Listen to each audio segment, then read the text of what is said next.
Mga Italian desserts. Nagpaparamdam ang Italy.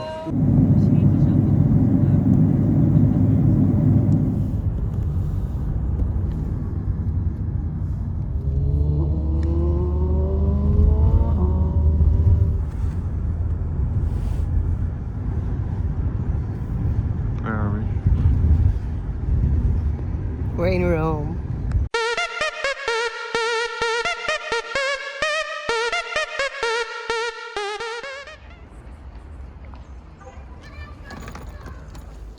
Andito na kami sa hotel namin. Yung hotel namin, ano siya, interesting.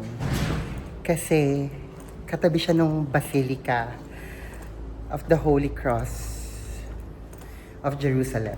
Tama ba? Ayun, maaga kami dumating. 1 o'clock pa lang. Ang check-in time namin is 2 o'clock. So, sakto, magsisimba muna kami. Ito yung hotel namin, part 2 ng hotel namin. Tapos itong door na to, diretso na siya sa simbahan.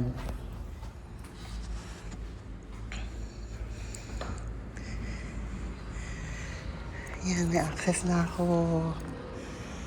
Simbahan na siya.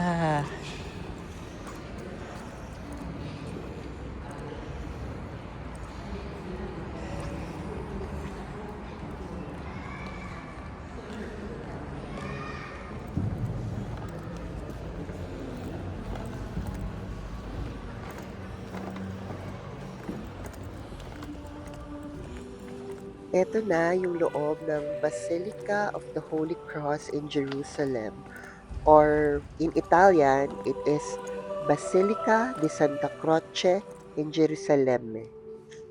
So, Holy Cross kasi nandito yung relics nung pinaniniwalaan na cross kung saan pinako si Jesus Christ. Tapos, in Jerusalem is because yung original chapel nitong basilica na to, merong soil from Jerusalem. So, nagdala sila ng soil from Jerusalem, hinalo sa soil dito, tapos doon sila nagtayo ng chapel. Kaya tinawag itong basilica na to na Basilica of the Holy Cross in Jerusalem.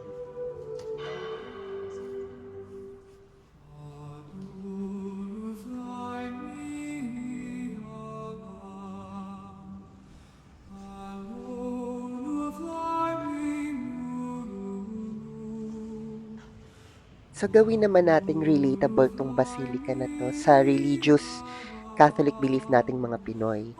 'Di ba every May, meron tayong Santa Cruzan.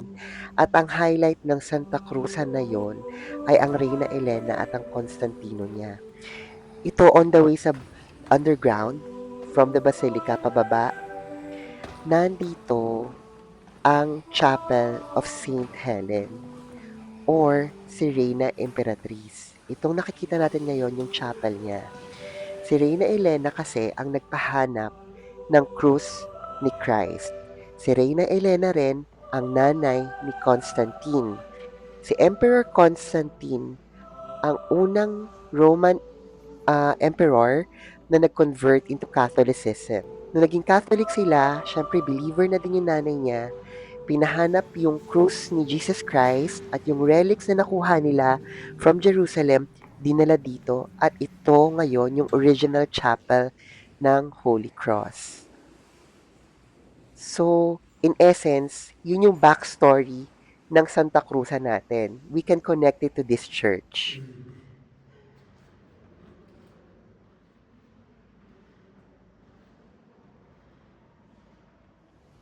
Meron ding gallery dito on the way sa mga relics. May mga pictures and explanations. Tapos meron silang copy ng Shroud of Turin. Yung pinaniniwalaan na pinambalot sa katawan ni Christ pagkatapos niya i-crucify. O yung pinambalot nung nilibing siya. This is the most significant part when you visit this church. Itong reliquarium nila. Kasi nandito yung dahilan kung bakit binibisita to ng napakaraming tao. Yung mga nakadisplay na yan, yung krus na malaki na yan, nasa loob niyan, yung pinaniniwalaan na fragments or pieces ng krus kung saan pinako si Jesus Christ. Tapos itong nasa baba naman yung rectangular shape na yan, yan daw yung titulus. Yung nakasulat dun sa ibabaw ng cross ni Christ, yung nilagay na INRI, yan daw yon. Believed to be the original piece also. Ito namang nasa taas, a piece of the nail, tapos yung thorns from the crown of thorns na nilagay kay Christ. So, pinaniniwalaan din na yan yung mga original pieces. Yung pako na ginamit kay Christ, tapos yung thorn dun sa, or tinik dun sa crown na nilagay kay Christ during His Passion. I feel so blessed and I'm very glad na patabi lang ng hotel namin itong Basilica of the Holy Cross. Kasi I get to start my Rome journey, our Rome journey, with a prayer in this church.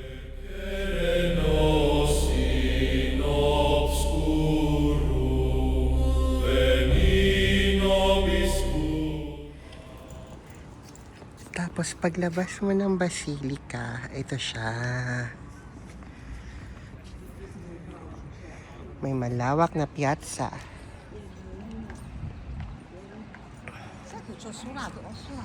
Maganda weather today.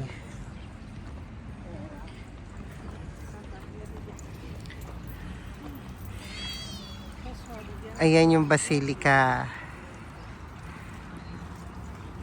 Diba yan yung Basilica? Yung hotel namin. Ayun.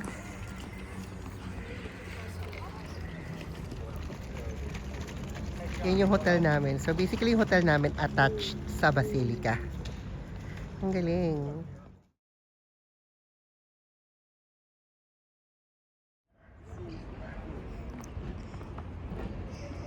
Ito yung hotel namin.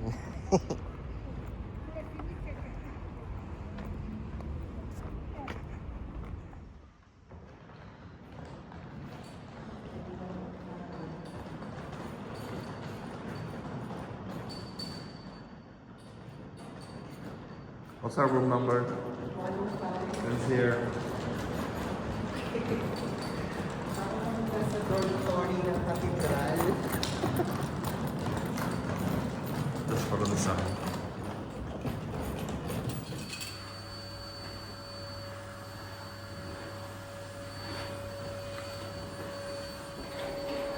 No, con la chiave, con la chiave. Ah, this one? Sì, Okay. con la chiave.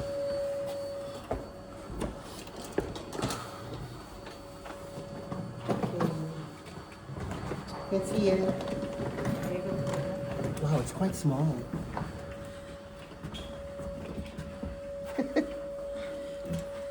How do you turn on the light? Maliit lang yung room, pero okay naman siya compared dun sa naging room namin sa Amsterdam na nakaraan. Tapos, ang view namin ay ito. Ito naman ang aming nasa bintana, ang view sa aming bintana.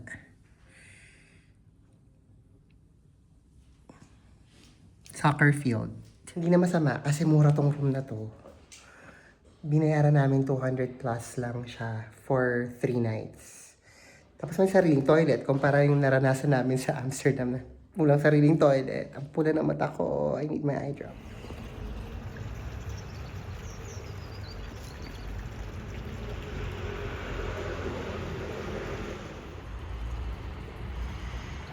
Aqueduct? Yeah, aqueduct. Aqua pigeon. It's a piece of an aqueduct. Ang galing, naglalakad-lakad lang kami ni Ramon. Try namin kung saan kami makakarating this afternoon. So may madadaanan ko na ano, yung Roman Aqueduct. Ayan, no? That's me. Yeah, that's Ramon Aqueduct. Roman Aqueduct. Ayan behind me. Galing! Amazing! Na-amaze na ako, di ba yun yung aqueduct? Tapos tumawid kami. Napunta kami dito sa parang lumang-lumang nakakulong na structure na to. Tapos sabi sa mapa, this aqueduct of Nero, Emperor Nero, yung nagsunog ng Rome.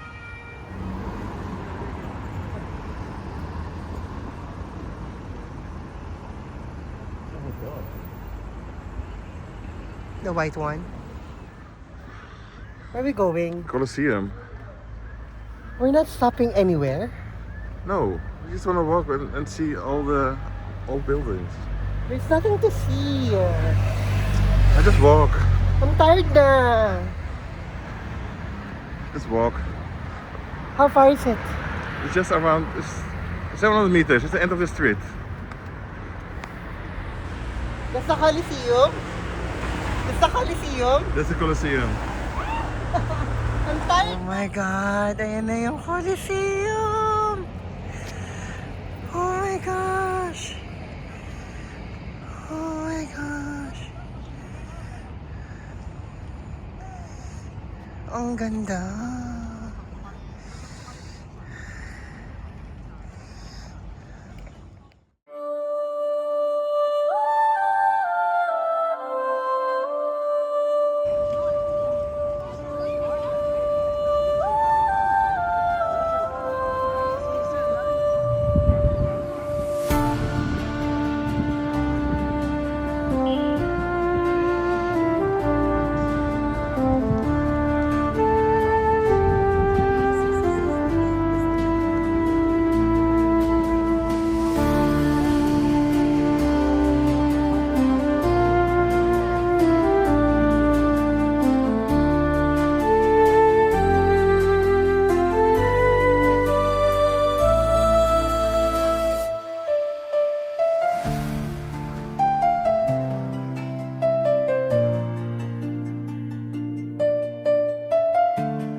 Time for Aperol. Fly.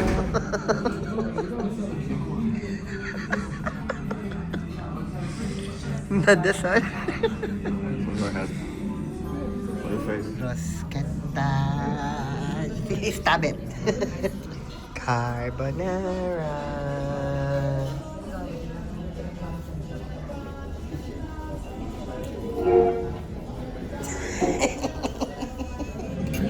Ay, so red. Ang pula ng mata ko kasi antok na ako, dahil. Antok na ako. Anyway, yung kinakain ko, carbonara. Ay, ang sarap niya. Kasi, nakakain naman ako ng carbonara na ano, yung Italian style talaga. Pero first time ko nakakain na guanciale. Ito, yung ginamit nila, hindi bacon. Guanciale is pork cheek.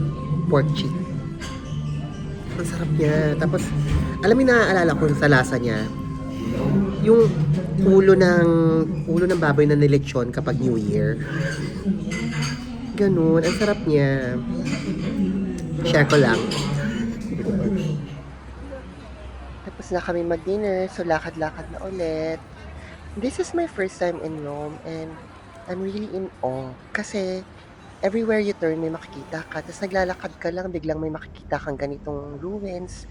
Tapos nung chinek ko sa map, ito pala yung Largo de Torre, Argentina. Yung temple kung saan inassassinate si Julius Caesar. So dito pinatay si Julius Caesar.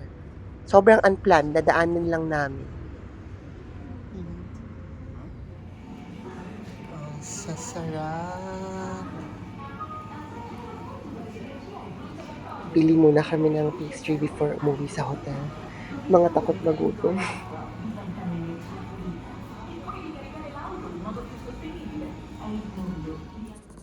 So that's it for today. Ito yung first day namin here in Rome. We decided to go home early kasi kailangan namin matulog. Ang aga ng flight namin kanina. Magbabawi muna kami. It's tomorrow. Maaga na naman kami for another tour.